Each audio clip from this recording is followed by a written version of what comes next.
मैं बताने जा रहा हूँ। तो सबसे पहले मैं आपको बता दूँ कि हमारे हिंदू धर्म में सहस्त्र कोटि रामचरितमानस है, जिसमें एक चरित्रमानस जो है कि जो रामचरितमानस है, जैसे वाल्मीकि कृत है, तुलसी कृत है, अन्य कई हैं इस प्रकार के, तो उसी में एक का ज़िक्र लवकुश महादेव से जुड़ा हुआ है। आप जब आए होंगे, कुछ गाँव से ऊपर आए होंगे, कुछ गाँव क्यों पड़ा? ये लवकुश के माध्यम से कुछ गाँव पड़ा है। वहाँ से जैसे ऊपर की चढ़ाई आते हैं, तो आपको आगे में कुछ पद चिन्ह मिले होंगे, जो कि सीता माता जी के पद चिन्ह है। उस सीता माता जी के पद चिन्ह क्यों है कि लक्ष्मण जी को वहीं पर तक सीता माता जी ने वहां पर से वापस भेजा था और कहा था कि भाई ये यहाँ मेरे पद चिन्ह है, कभी मेरे दर्शन करने हो तो यहाँ पर से आप मेरे दर्शन करके जा सकते हैं। तदुपरांत वहाँ पे हमारा अभी लक्ष्मण मंदिर जो है पूर्ण रूप से खंडित हो चुका है, पौराणिक से खंडित हो चुका, अभी हम उसके नवनिर्माण की बात कर रहे हैं, अभी हमारा छोटा सा है।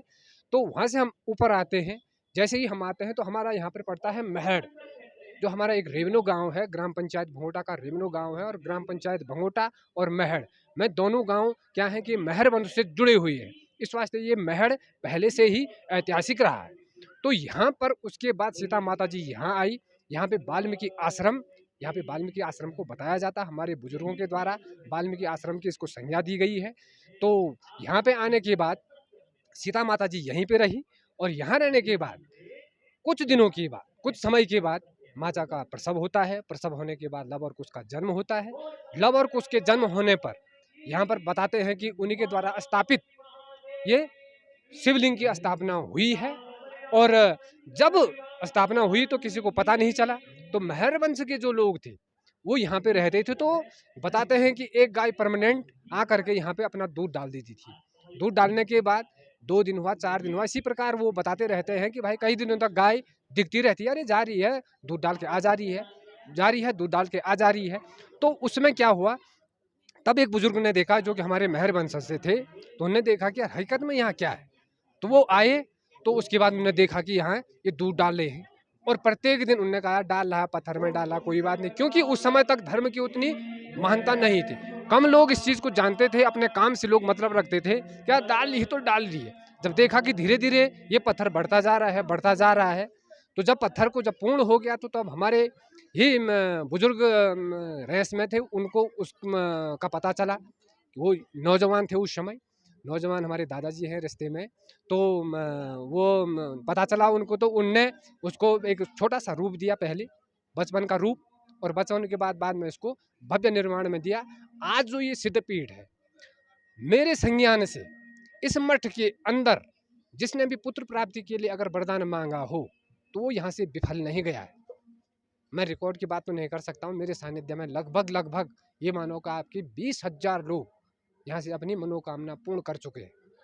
उसके तदोपरांत लोगों को अधिक विश्वास न होने के कारण एक संत यहाँ पे आए, तो संत द्वारा, नकारात्मक संत था, कई दिन तक पूजा अर्चना की, भगवान की प्राप्ति नहीं कर पाया, तो उन्होंने कुल्हाड़े के द्वारा, नहीं पत्थर के ही द्वारा, एक कुल्हाड़ा पत्थर उठाया और उसी पत्थर से शिवलिंग पे प्रहार कर दिया। प्रहार करने के बाद बिल्कुल उनको सांपों के द्वारा उनको बिल्कुल लेप दिया गया है, और उसके बाद वहीं पे शिव द्वारा उनको अपना दर्शन दिए गए कि बेटा मैं हकीकत में यहाँ पे हूँ, और तू मेरी आराधना करते रहे, ऐसा कुछ नहीं है। और तू जहाँ तक तेरे मन के अंदर है, तू मेरे को खोदना चाहता है, तो तू तेरे को इसको खोदने के लिए मुझे यहाँ से करीबन 300 मीटर दूर जाना पड़ेगा, वहाँ भी तू मेरा अंत नहीं पा सकता है। तो ये मान्यताएं यहाँ पे बताई गई हैं। सबसे बड़ी मान्यता हम अधिक न लेते हुए हम यही लेंगे कि ये हमारा अर्ध केदारेश्वर है।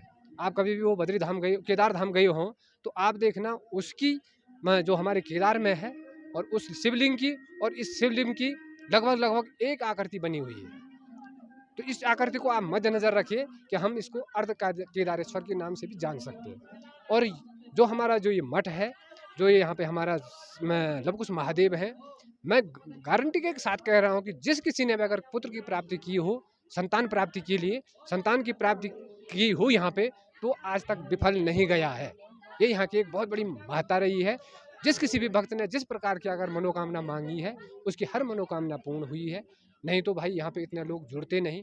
मैं ही अध्यक्ष हूँ, मैं ही यहाँ पे 13 साल और 10 साल, 13 10 23 साल मैं यहाँ पे सेवारत रहा हूँ। और मैं भी अगर मुझे लाभ नहीं होता, मुझे भगवान की प्राप्ति तो मैं नहीं कह सकता हूँ, मुझे जो भगवान के द्वारा जो मेरा जीवन है वो मेरा बहुत बेहतरीन कट रहा है, और प्रभु की कृपा से बहुत बढ़िया कट रहा है। और मैं यही संदेश देना चाहूँगा हर किसी भक्त को, हर किसी हिंदू को, हमारे क्षेत्र में जो भी लोग हैं उनसे ये कहना चाहूँगा कि आप जब कभी भी आओ एक चक्कर लवकुश धाम के दर्शन अवश्य करो। इन्हीं शब्दों के साथ मैं एक बार पुनः आपका आभार प्रकट करता हूँ। इन्हीं शब्दों का धन्यवाद।